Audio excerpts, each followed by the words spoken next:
Coming up. She posted her message online. It first brought a tear to my eye, then a smile.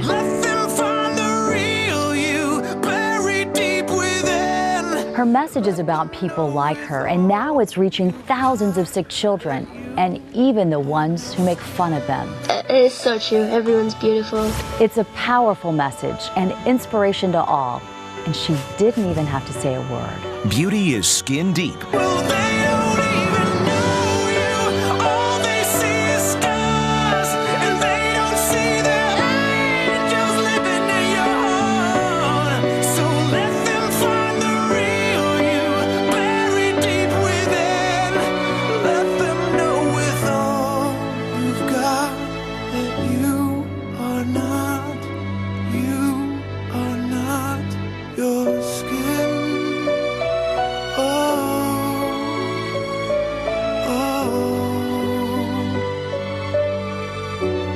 Good morning, everyone, and welcome to a special edition of Fox 26 Morning News Extra. That video you just saw was Chloe McCarty, her YouTube sensation, just sitting in the comforts of her home. She made that video, and now she's touching hearts across the country.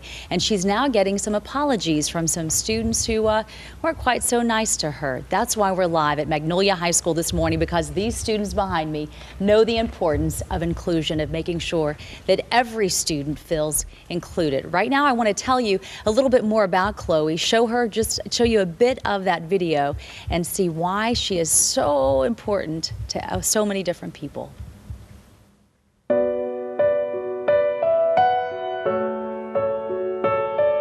Chloe McCarty is on a mission to teach others that beauty is far from skin deep. Fitting, considering it was the group Sixx AM song Skin that inspired her enough to make this home video. Well, that's, the other inner beauty thing. It's because pretty much the song's message is that people that think you're ugly or they don't really like you, they don't know you. Paint yourself a picture of what you wish you looked like. Tens of thousands of people have gotten a glimpse of Chloe's inner beauty, one click at a time through her YouTube video. She's opening people's minds, getting them to understand her pain. She does look like a typical 12-year-old in the beginning of her video, until she reveals the real Chloe.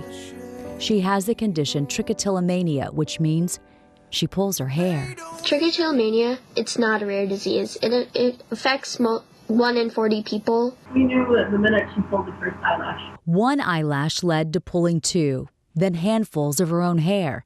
That wasn't accepted well at school. She lost her hair, everyone abandoned her. And it wasn't so much of bullying in person. These kids were hiding behind their keyboards and text messages and social media and doing it that way. It's more like social outcasting. Chloe's had to learn to be strong through it all. I literally lost the ability to cry a long time ago. Otherwise, I probably would be now. That's why I keep touching my face. Whenever I'm going to cry, I touch my face, and usually it makes me stop. While Chloe has had the loving support of her family, including her teenage brother Casey, her video was even an eye-opener for them. After her video, or the night she posted it and I saw it, I saw my daughter as a different person outside her own skin that I didn't know was there. She even helped us accept trichotillomania because before that we were, honestly kind of embarrassed or whatnot, thinking we had done something wrong. And she's like, hey, it's just me. There's no need to be ashamed. Chloe has managed to touch thousands of people's lives. Many of them have contacted her to let her know how much her video inspired them. And I've gotten a lot of messages from a lot of moms who have kids that have it. Mostly, oh, they're so young. I can't imagine if I was a mom and I had a kid that young that had it, like 5 or 7 or 9. It would just be terrible. I mean, I know it's heck enough for my mom right now that, Even the difficult messages give hope to an already courageous Chloe. I've never felt so loved in my life. I have like over 49 pages of comments. Now she's on an even bigger campaign for her cause. That's kind of the reason behind the whole Beautiful and Bald Barbie. It's not that people don't have hair, it's to be accepting of people that don't have it. But it's normal. I mean, not normal, but to be Still the same person. right, you're still the same person on the inside. Since Chloe got on board the Barbie campaign, the signature support has gone up from 250 people to more than 140,000 overnight. More and more people are catching on and getting what Chloe has to say through her note cards. They've accepted her for who she is now. They realize, we never gave her a chance just because she didn't have hair and face was pretty cool. Let them know with all you've got that you are not your skin. Oh, oh.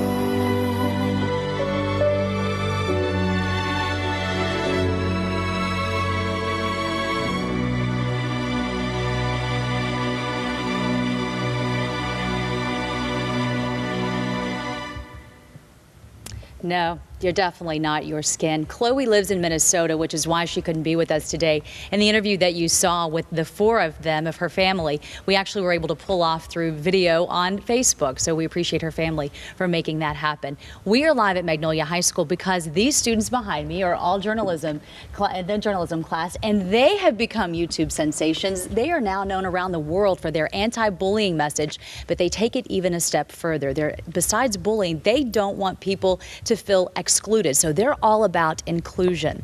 But before we get to that, and we're going to be talking to them all morning long, I want you to see Chloe's video. And after the break, we're going to be talking about the medical mystery of trichotillomania. Paint yourself a picture of what you wish you looked like. Maybe then they just might feel an ounce of your pain come into focus. Step out of the shadows. It's a losing battle. There's no need to be ashamed, 'cause they don't even know you. All they see is scars. They don't see the angel living in your heart. So let them find the real you buried deep within. Let them know with all you've got that you are not your skin. Oh.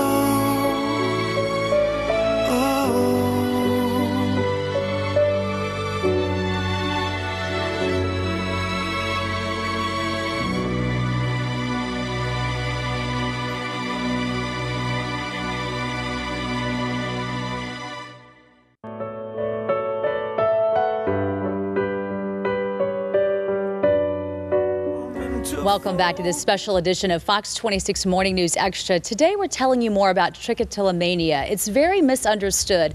A lot of people consider it a form of self-mutilation. However, doctors say it fits in the exact same category as knuckle cracking and biting your fingernails. There are very few specialists across the country that treat this, yet it's a lot more prevalent than you may realize. We are very fortunate in the Houston area to have one of the leading experts. Her parents didn't even know that she shot this. Dr. Suzanne Mouton-Odum leads a support group in Houston for her clients with trichotillomania.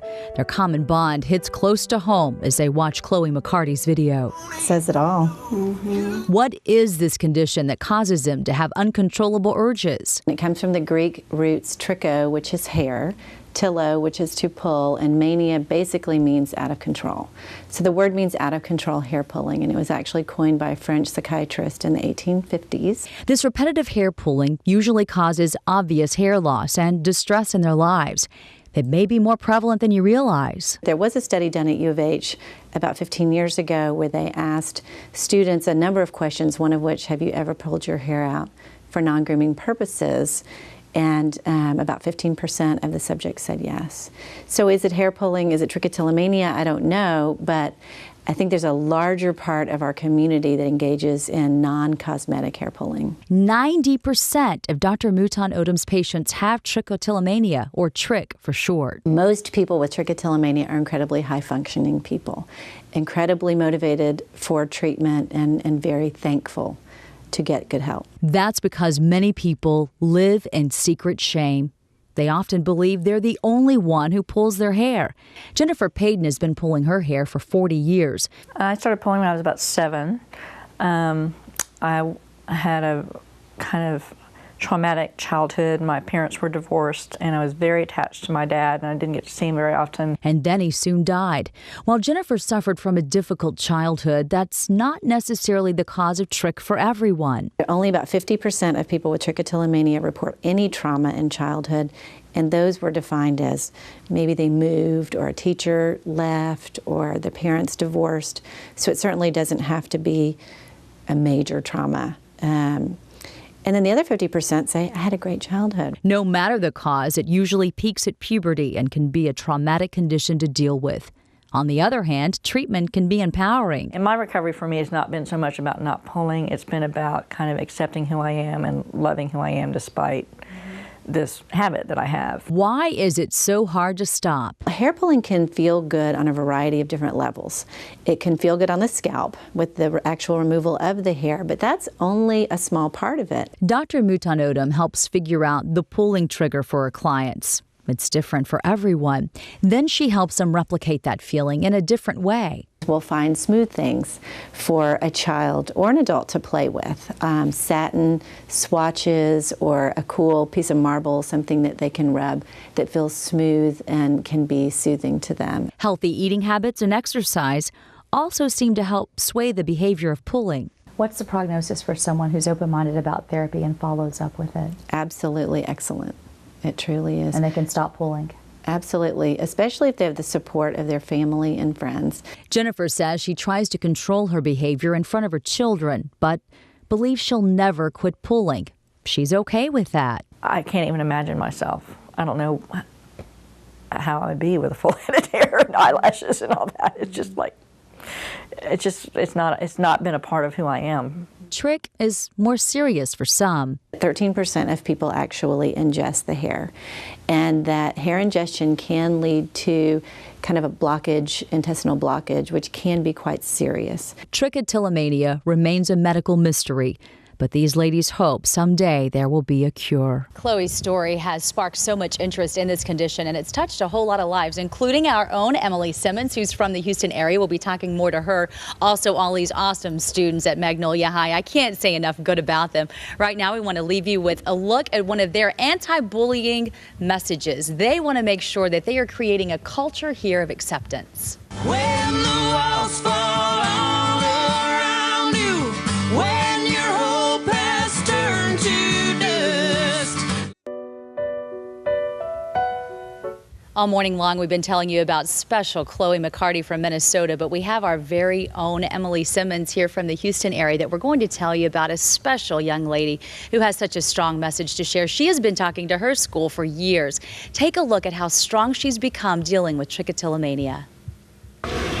So many people have this disorder who don't even know. Emily Simmons admits she's always been a perfectionist, but 6 years ago, something started changing. You know, 3rd grade, they started talking about the tax test. And, you know, it just seemed like they would always talk about it, and that just, they would stress us about it. And it just got to me. And so the stress built up, and I just eventually just, you know, took it out, and I just started pulling my hair. Emily managed to hide her patches for a while. And I said, come let mommy help you fix your hair. And she fought with me and fought with me. So she finally said okay, and I was fixing her hair and saw a bald spot right here in the front. Emily's mom immediately scheduled a doctor's evaluation, and Emily was diagnosed with trichotillomania, or Trich. And when I started pulling up my hair, I just remember it dawned on me, this isn't a perfect behavior. I'm not perfect if I do this. I'm a freak. You know, this isn't normal. This isn't allowed. And so I was nervous. I didn't know why I was doing it. I just knew that for some odd reason I enjoyed it, and it scared me. There's times where she's really strong and will go several weeks without pulling, and then there's times she can't even go an hour without pulling. So even though we've been in treatment for several years, it is a constant struggle. Classes are stressful. You know, there's, you know, just teenage drama that goes on, and, you know, you just get worried. And, you know, a lot of people are, you know, getting into boys, and, you know, you're wanting a boyfriend and stuff. And so when you pull out your hair, you feel ugly. You feel as though, you know, you're not pretty enough. You know, you feel as though so many people look at you for your looks, you know, and not your personality. And so I get very down with that. And so I will pull out my hair because I'm stressed about that, which doesn't help my cause any. Emily often wears a hat just to deter her from pulling, but she's very comfortable taking it off. I'm not afraid how strong I am. I want them to see, you know, the things that I can do. And that just, my looks don't hold me back. Even though Emily is comfortable in her skin, others are often not comfortable with her look. You know, a couple people would call me baldy or patches. You know, a couple people would always be like, ew, why do you pull out your hair? That's so weird. You know, and they'd be like, you're a freak. You know, I'm just, now I'm like, I don't really care. What did one boy tell you? He said he couldn't sit by you because he didn't want to get what you had. Yeah, one guy said that he thought I was contagious, so he didn't want to be near me. Trichotillomania is not contagious to all you people out there, I promise. Do not worry. If I touch you, you will not pull out your hair. In the 4th grade, Emily shaved her head to try to stop her pulling habit. But that didn't work either. As it kind of grew back in, sometimes I would go out and sneak into my dad's toolbox and get his pliers. And, you know, it was too short for me to pull with my hands, so I would get his pliers and I would pull my hair out with those. She also used hinges on sunglasses. She would take the hinge of a sunglass and pull, or hinge of like a cell phone and pull. That sounds very painful. Did that hurt you? Mm-mm. Emily considers her condition a curse and a blessing. Trich has helped me become a stronger person. But there's times where it just, honestly, like, a living heck. You want to cry and you want to just lay down on the ground and just crawl in a hole. You know, there's times where you just seem like you can never stop pulling, and you just honestly wish you never had this disorder. There's so many times where you want to scream and yell and cry and stuff. But the thing is you just got to push through it. You probably won't hear this from a lot of people with Trich, but you know, I'm a Christian, and I believe God has given me trichotillomania for a reason. I believe He's given it to me to put the word out there and, you know, show people that everyone is beautiful in their own way. A life's lesson and important reminder for us all. Emily joins us now. Good morning to you, Emily. Everyone behind you is telling you, you know what, everyone should look up to you. They are telling you how amazing you are. And you have a new look since we last talked to you. Yes, I do. I recently actually got a hairpiece from Ricky Knowles. He's a hair and wellness stylist, and he actually, you know, he's been through this with me. He supplied me with my last wig, and we took a break from it, and then I went just with normal hair. And is it helping you a bit with your treatment? A little. You know, I just got it recently. I haven't had it on, I don't think, even for a week yet, but it's hard because, you know, you still get urges, but you just can't pull. You have no access to pull. And so, you know, the urges get strong, but you just are like, what do I do? You know, so. Well, we want to talk to more about the students behind you and how they're encouraging you, and that's what they seem to do here. Psychotherapist Mary Jo Rapini also with us this morning. Mary Jo, I know that you're impressed with what you're hearing from these students today and how they do encourage others. It's incredible, and you know, every day what I'm seeing is you have a choice. You can be actually a vessel for someone else to do good and impress them in a positive way. What do you think is the easiest way for other schools and students listening to this to get something like this started? I think the most effective way is to be a role model and just lead. If we say don't do this, then we ourselves can't do. We can't bully people. We have to be an example. Do you think you're making a difference here, and do you think your message can spread to truly make a difference? I think we have spread and made a difference, and I really do think our school, it shows it. It's contagious. How about some of you do you have any ideas? Yeah? I do. I think a lot of it really has to do with just have respect for each other. If you have respect, it'll create a safer environment, and it'll just be more positive, and people will be confident if we all treat each other how we should be treated. I know it sounds cheesy, but don't treat others, treat them how you would want to be treated. And it's true, and it really does make a difference. You all started seeing a difference in how students act here at your school when you made a video, and you included almost the entire school in that video. Is it important to embrace everybody so that they truly believe the message that you're trying to get across? Yeah, it's very important, because if there are people that feel like they're being excluded, then they're just going to be like, oh, well, I'm being left out, so I'm not important. That's one of the things that is so important, is that everybody needs to feel like they matter, and that's where a lot of self-esteem issues come from. Is people feel like, okay, people are picking on me, people are leaving me out, I'm being ostracized, nobody cares about me, and it's just self-doubt is not a good thing either. It's like you're bullying yourself, which is even worse than coming from other people. Well, congratulations to you all for making a difference. And we want to show our viewers one of your big projects that we just mentioned. So we're going to throw it to break and let them see what you guys are all about and just what they have to say. Hey, welcome to the school.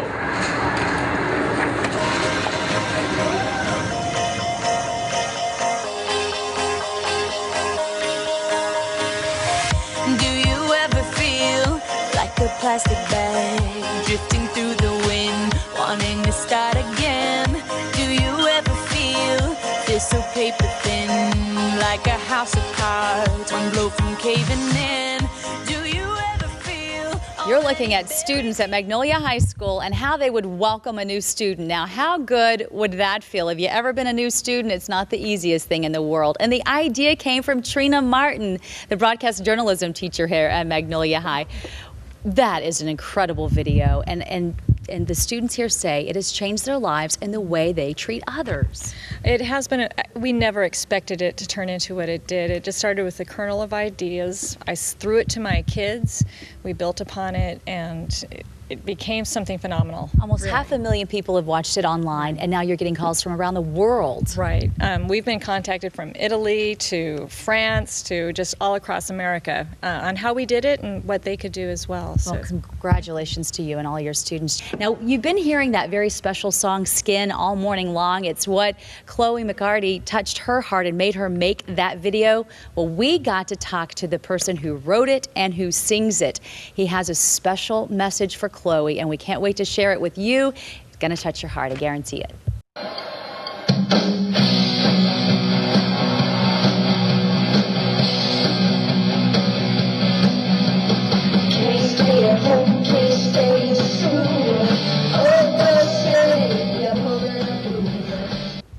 That is little Chloe McCarty, and you can tell, even with her precious wig on, just what a rock star she is and how much she enjoys rock music. That's what brought her to make that video, was her love of the group Motley Crue and Sixx AM. We got a chance to talk to one of her heroes, James Michael. What a passionate man he is, we found out. And I would say, and I'm going to describe him as a guy with a heart of gold. Peekaboo, Chloe here. How did you find out about Chloe? When did you find out that she had done that? My band Sixx AM was just starting to talk about making a video for the song Skin. We had gotten a lot of reaction from it ever since our record came out, and people were writing into us and telling us how it had affected them, or telling us their personal stories. And so right around that time, Chloe posted her video on my Facebook page, and I was just kind of scrolling through one night, and I saw the video, and I was in tears, and it was just like the sky had opened up. It's like, I felt like this was why I wrote the song in the first place.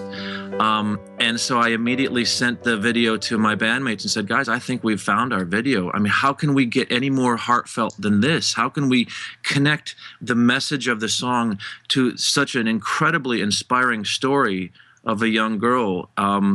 So that's how Chloe came into our lives. Do you think you'll find that song perhaps more enjoyable to sing now that you can see how it touches someone's life and how it inspired a young girl who, let's face it, didn't have a whole lot of hope, but that song, your song, turned her around and made her feel better about life in general and give her hope? Absolutely. I mean, the song, for me personally, has taken on a whole new level of emotion, and yeah, every time I sing it, I mean, how can I help but to think of Chloe and just to think of what an inspiring young girl she is. And she's one of the team now. I want to ask you if you would do something for us. We so wanted you to be able to talk to Chloe. Could you give a message to her? Could you say something to just act like you're talking to Chloe right now? Yeah, absolutely. Chloe, ever since you came into my life and into my band's life and into all of Sixx AM's fans' lives, I think that we've all been changed for the better. Just getting to know you and to know your story and your strength and just the inspiration that you're giving all of us to feel better about ourselves and who we are and not feel like we have to apologize for our flaws.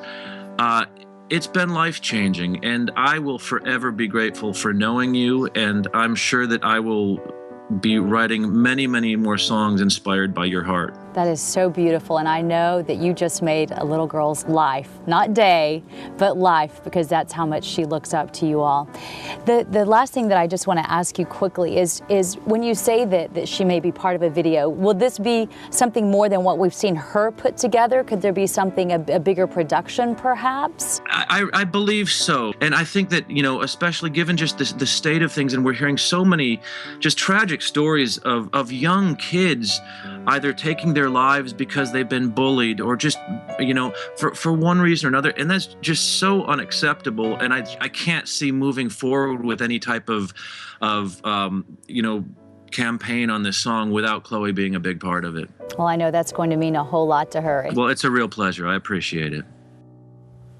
And James Michael is touring all over the world, so it was hard to catch up with him, so we were glad to talk to him in that interview through Skype.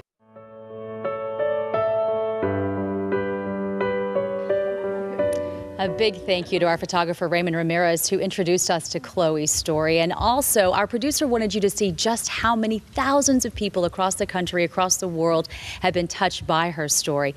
We had Dave Spigliato at Fox 26 put an incredible compilation together, and we had to tell Sixx AM this may just be the video that they've been looking for.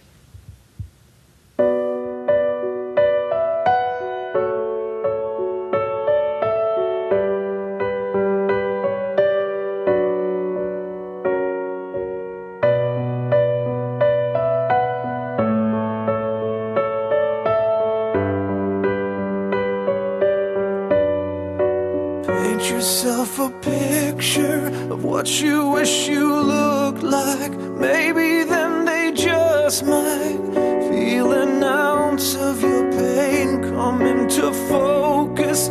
Step out of the shadows, it's a losing battle. There's no need to be ashamed, 'cause they don't even know you. All they see is scars. They don't see the angel living in your heart. Let them find the real you buried deep within, and let them know with all you've got that you are not your skin.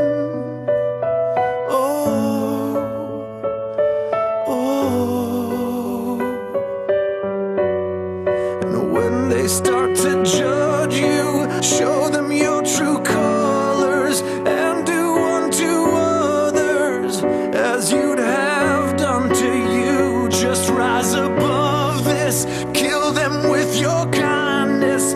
Ignorance is blindness. They're the ones that stand to lose, 'cause they don't even know